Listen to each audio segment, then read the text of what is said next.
Good afternoon, જય શ્રી રામ. કેમ છો બધા?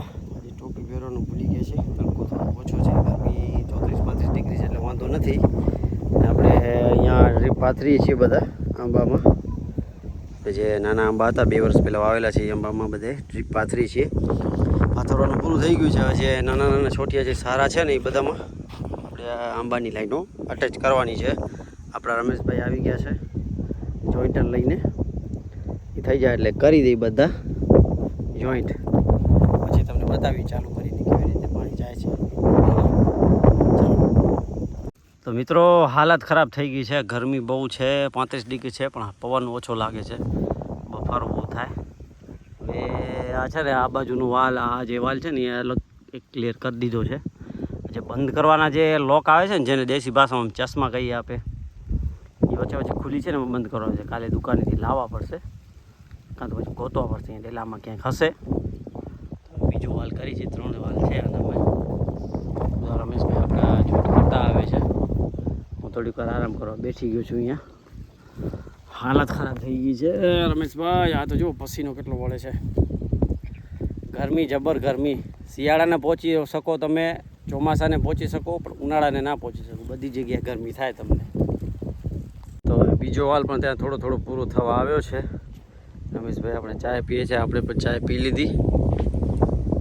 હવે આ બાજુ તો હવે છે ને બંધ કરવાના, તો એ કાલે થશે, કારણ કે ઓલા ખતમ થઈ ગયા છે લોક. એના એન્ડ કેપ લોક કહેવાય, એ પૂરા થઈ ગયા છે. તો હવે કાલે દુકાન ખોલે ત્યારે મેળ પડે, કાં તો પછી અત્યારે હું ટાઈમ પૂરો થાય ને ગરસી જાઉં લેતો જાઉં તો મેળ પડે. જોઈએ શું થાય છે, પૂછી જઈએ પીપુભાઈને છે કે નથી કરવું છે, કાં તો પછી સ્ટોર રૂમમાં ગોતી આપે. ભલે તો ઠીક છે, નહીં તો પછી કાલે વાલ લઈને નાખી દઈશું. પહેલાં તો એ બધા બંધ કરવા પડશે, પછી બધી એક એક વાલ પ્રેશર ચેક કરીને બધી લાઈનો સાફ થઈ જાય. અડધો કલાક પાછળ ચાલુ રાખવું પડશે. 2-3 કલાકનું કામ છે. વચ્ચે વચ્ચે ક્યાંક લીક હશે તો એ પણ સાંધવા પડશે આપણે. આવી રીતે છે. ડ્રીપનું કામ લાસ્ટ સ્ટેજ રહ્યું છે. પૂરું થઈ જાય એટલે બધાને છૂટી મળી જાય એવું છે કામ. મિત્રો, અહીંયા પણ આપણે ચાલુ થઈ ગઈ છે ડ્રીપ. દેખાય છે બધો, જો ટીપા દેખાતા હશે, દેખાય છે ને બધી જગ્યાએ. ખાલી આ ભાગ જ ચાલુ છે ટેલી સિસ્ટમ વગરનું. એટલે ત્યાં જઈને જોઈએ કેટલી પ્રેશર આવે છે. પાણી તો બહુ મસ્ત આવે છે અહીંયા, જોઈ લઈએ કેટલું આવે છે પ્રેશર.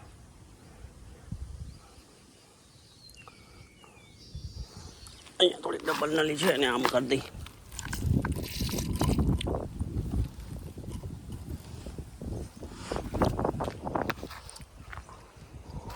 હા છે ને 2 કલાક ચાલુ રખાવી જઈ. અત્યારે 6 વાગે છે, 8 વાગ્યા સુધી ચાલુ રખાવી. પાણી છે એટલું હોજ મેં. રાત્રે વળી પાછી લાઇટ આવશે, કાલે પછી વળી પાછું આંબામાં ચાલુ કરી દઈશું, એટલે વાંધો નહીં આવે.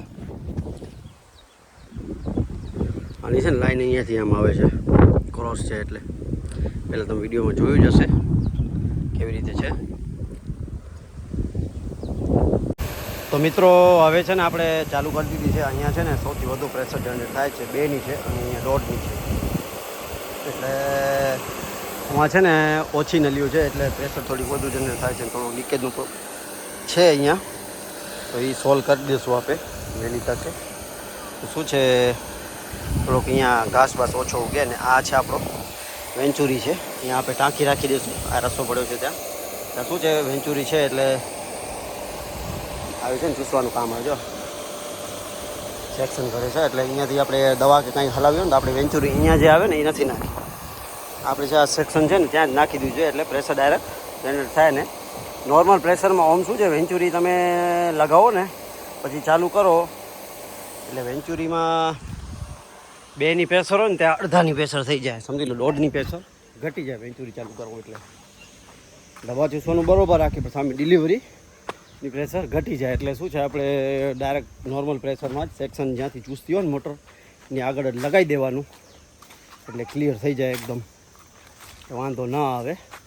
થોડીક વાર અહીંયા બેસી, આજે ગરમી બહુ થઈ ગઈ છે. હવે કેટલી લાઈન આ લાઈન કરે છે, 1, 2 ને 3 લાઈનો રહી છે. રમેશ કરે છે ઓલું, થોડીક ખંજીઓ બચી છે. આ છે ને થોડીક ઓ પડી છે એટલે હવે 30-40 જેવા બંડલ બચ્યા છે. કોઈને જોતા હોય તો કહેજો, આપણે આપી દઈશું. થોડા થોડા વચ્ચે અહીંયા જોઈન્ટ મારવાના બાકી છે. એ કાલે સવારના જોઈન્ટ મારી દે. પેલું શું છે કે અહીંયા બધા નોર્મલ બધી જે બાજુની જે લાઈનો ખુલ્લી છે ને એ બધી એકદમ લોક થઈ જાય એટલે પછી પ્રેશર જનરેટ થાય એટલે અહીંયા પાણી આવશે ને જે અહીંયા એટલે બધો કચરો બધો બહાર આવી જાય. અડધો કલાક ચાલુ રાખશું બધામાં, કારણ કે હવે આપણી લાઈનો કેટલી છે 1 2 3 4 5 6 7 8 9 10 11 12 13 14 15 16 17 18 19 20 22 23 લાઈનો છે. 23 દુ 46 લાઈનો છે એટલે બહુ લાંબી નથી. 200 ફીટની અંદર છે બધી લાઈનો. આ જો આ 200 ફીટ જેવું છે કે બહુ લાઈનો નથી. બહુ વાંધો નહીં આવે, બધી જનરેટ થઈ જશે. નહીં તો પછી કદાચ પ્રેશર નહીં થાય તો બે વાલ ખુલ્લા રાખશું. અહીંયા છે ને 3 વાલ છે, આવી રીતે આમ ભાગ પાડેલા છે. પહેલાં આપણે જે જૂની ડ્રીપ કરી છે ને એનામાં જ ભાગ પડેલા છે બધા. તો એ પહેલેથી ચાલુ આવે છે. 15 વર્ષ 20 વર્ષ પહેલાંની ડ્રીપ છે. આના છે ને અમે 2.5 થી 3 લાખ રૂપિયા ભરેલા. ત્યારે સબસિડી એટલી ઓછી મળતી હતી. 2.5 3 લાખમાં લગભગ સમજી લો 30,000 સબસિડી મળી. અત્યારે તો હવે સાહેબ 70 થી 80% સબસિડી મળે છે GGRC દ્વારા, Gujarat green revolution company limited, GGRC. એનામાંથી 70 થી 80 ડાર્ક ઝોન છે ને, રેડ ઝોન ડાર્ક ઝોન એમાં અલગ અલગ પાડેલા છે. આઈ થિંક લગભગ નખત્રાણા તાલુકો છે ને ડાર્ક ઝોનમાં આવે છે, માંડવી તાલુકો રેડ ઝોનમાં આવે છે. એમાં છે ને 50 થી 60% મળે છે. અહીંયા 70 થી 80% સબસિડી મળે છે. એટલે લાખ રૂપિયાનું બિલ થાય ને તમને 20 થી 25,000 જ ભરવા પડે, કાં તો 30,000 મેક્સિમમ. બાકી બધી ગવર્મેન્ટ સપ્લાય કરે છે સબસિડી. પહેલાં આપણે ભરવા પડે, પછી આપણે એકાઉન્ટમાં આવી જાય. પહેલાં છે ને બે ડીલરો બાદ કરીને ડાયરેક્ટ સબસિડી બધી ક્લેમ કરી લેતા, પણ હવે એવું નથી ચાલતું. ઓનલાઈન આપણે એકાઉન્ટમાં, ખેડૂતના એકાઉન્ટમાં જમા થાય છે. એટલે આ બધું થોડુંક વધી ગયું છે. પણ આ પંપ પણ ખરાબ થઈ ગયો છે. એક સાલો બીજો પંપ એક ખોવાઈ ગયો છે, મળતો નથી. ગ્રીન નવો લાવ્યા હતા એ 2,000 રૂપિયાનો. વળી પાછું બીજો એક લેવો પડશે. અહીંયા છે ને હવે આપણે મગફળીના 3 ચા મોટા આવશે ને વચ્ચે 2 ચા છે ને એ બધા વાલના થશે. ત્યાં આપણી ડ્રીપ આવી જશે પાળા ઉપર. એટલે વાલ બધી ડ્રીપમાં થશે, મગફળી બધી છૂટા પાણીમાં થશે ને આંબા પણ આપણે ડ્રીપમાં થશે. અહીંયા પાળા ન પાડીએ તો શું છે કે એને નીંદવાનું અલગ મજૂરી કે બધું ન લાગે, બધું આના ભેગું ચડી જાય. આનો મતલબ આપણે એવું નથી, પણ સાથે સાથે બધું નીંદાતું જાય. અલગથી વળી ટાઈમ ન લાગે. મજૂરી તો હવે ઠીક છે, માણસો આપણા પાસે રહે છે એટલે કામ કરી જ આપે. પણ આમાં જગ્યા કેટલી પાણીની વાપરવાનું હોય એટલે 1.5 ફૂટ જેવી જગ્યા રોકાય, મેક્સિમમ 2 ફૂટ જેવી રોકાય. બાકી બધી મગફળીમાં એમાં યુઝ થઈ જાય. લાસ્ટ જે ચા છે ને એ હાથે ચોપવો પડશે. છેટ સુધી વાવણીઓ ચાલે નહીં, કારણ કે વાવણી આવશે તો વળી આની પાડો તૂટી જશે. થોડો ઊંડો ચાલે એટલે બધું આવું છે. મોટર અત્યારે 5:45 વાગે ચાલુ કરી દીધી છે. હવે આઈ થિંક 2 કલાક જેવી 8 વાગ્યા સુધી ચલાવશું, પછી કરી દઈશું બંધ. ઓલી મોટર ઓટોમાં જ છે. પછી કાલે સવારના પાણીમાં એક નીચેનું ડાળિયું વળાઈ ગયું છે, પછી વળી નેક્સ્ટ ડાળિયું વળી વાળશું.